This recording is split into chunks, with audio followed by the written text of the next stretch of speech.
This past summer, for the first time in 23 seasons, the San Antonio Spurs missed the NBA playoffs. The Western Conference playoffs without the Spurs felt strange to say the least, but less than 6 months after the Spurs streak came to an end, it already feels like them making the playoffs this season is a guarantee, and only after 19 games. What's up guys, SCJ here, and if you enjoyed today's video then make sure to give it a like as it helps out a lot, and if you're new to the channel and or enjoy the NBA, then make sure to hit that subscribe button and notification bell. So as many of you most likely already know, on March 30th, 2019, Greg Popovich and his Spurs tied the Philadelphia 76ers for the longest playoff streak in NBA history at 22 straight playoff appearances. Many fans and people around the league felt with how resilient, how well coached Popovich adapts, and just coaches in general, that there was a very high chance that the Spurs would make NBA history the following season and break the record.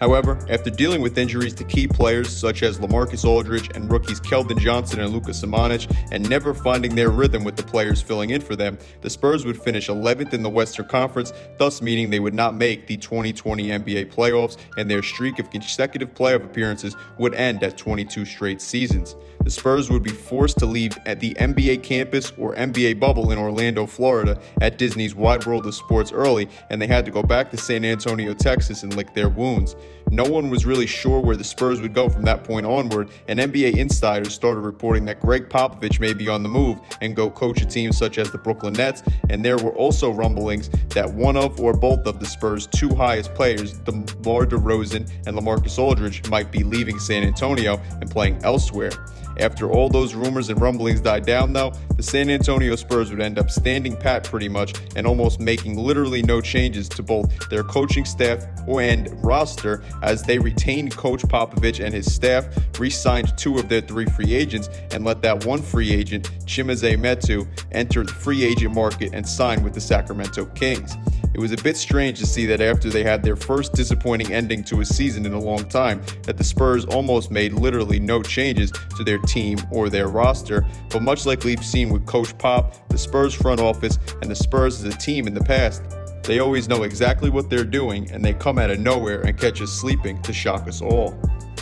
As all of us have had our eyes on teams such as the Lakers, the new Big Three in Brooklyn, the Jazz and Sixers sitting at top of the West and East respectively, or even the Bucks or Clippers, the Spurs have been working while the attention isn't on them, and all of a sudden they are sitting at 4th place in the Western Conference, just 1 spot back of the defending champion LA Lakers. Just like they have in the past, this Spurs team is getting contributions from all over their roster and playing exactly the way Greg Popovich likes, and that is fundamentally.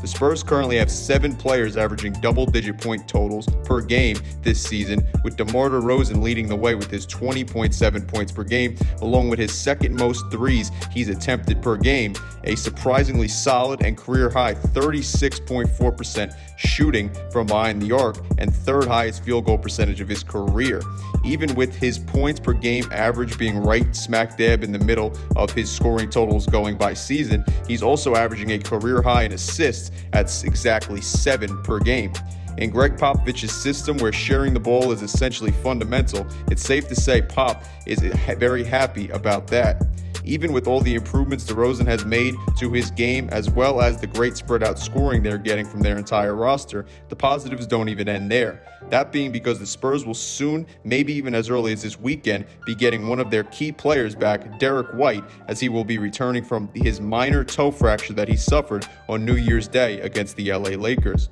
With the improvements we've seen from the 26-year-old over the past 3 seasons, as well as the fact that he averaged 9.9 points during the 2018-19 season and 11.3 points per game last season, it's safe to say the Spurs most likely will add another player to the list of guys averaging double-digit points per game totals, pushing that number to 8 of their 16 players. So there's a good chance exactly half of their roster will be scoring 10 points or more per game, which is crazy, but can you really be surprised when it's the Spurs we're talking about here?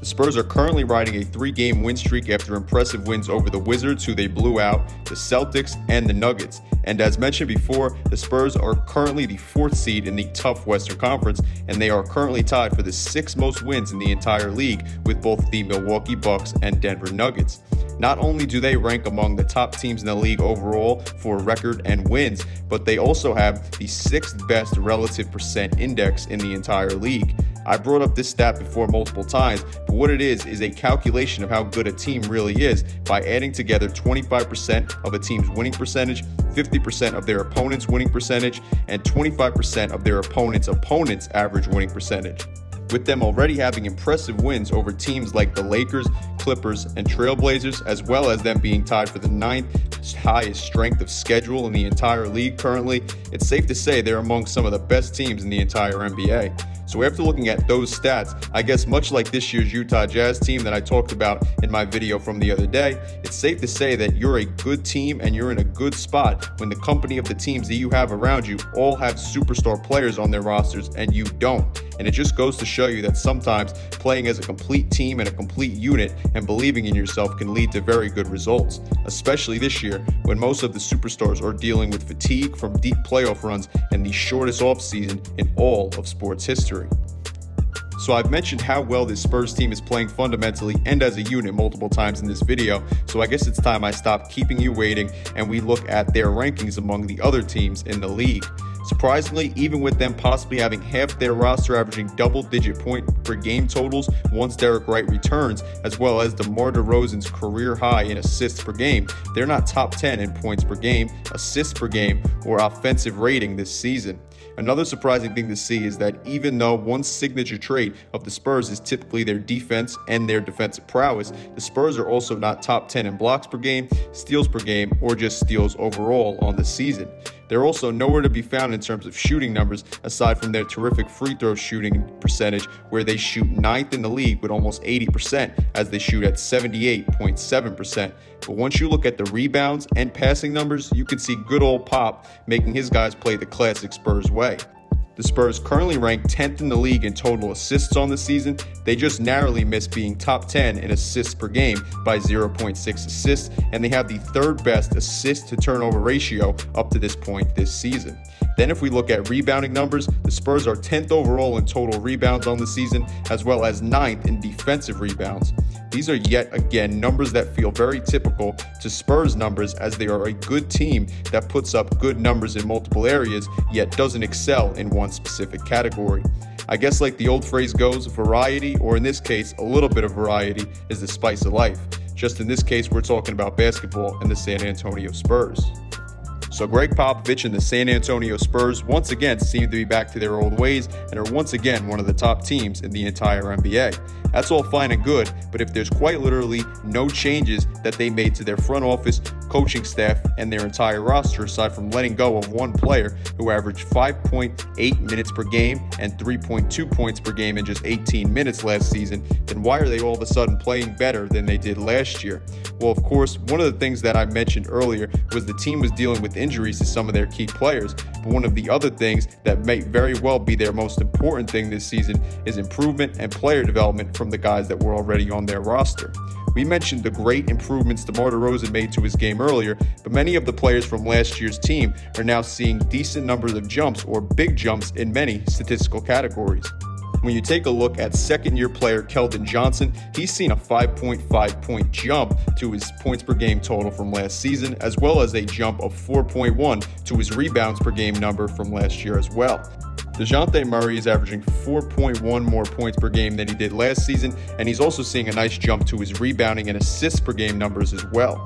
32-year-old veteran and longtime San Antonio Spur, Patty Mills, has played surprisingly well this season and is averaging career highs in terms of points per game and his three-point shooting numbers also. Third-year player Lonnie Walker has nearly doubled his points per game average from last season and has improved or nearly improved in a number of other statistical categories. Add that all together with other players making slight improvements, the veteran leadership and mentoring of players like LaMarcus Aldridge, Patty Mills, DeMar DeRozan, and Rudy Gay, as well as the always terrific coaching of one of the best coaches that the game has ever seen, Greg Popovich, and all of a sudden, you have a very tough Spurs team that is once again back toward the top of the entire league after many guys on their roster resiliently worked to improve their game while people's attention was focused elsewhere on all the drama and the other teams around the entire league.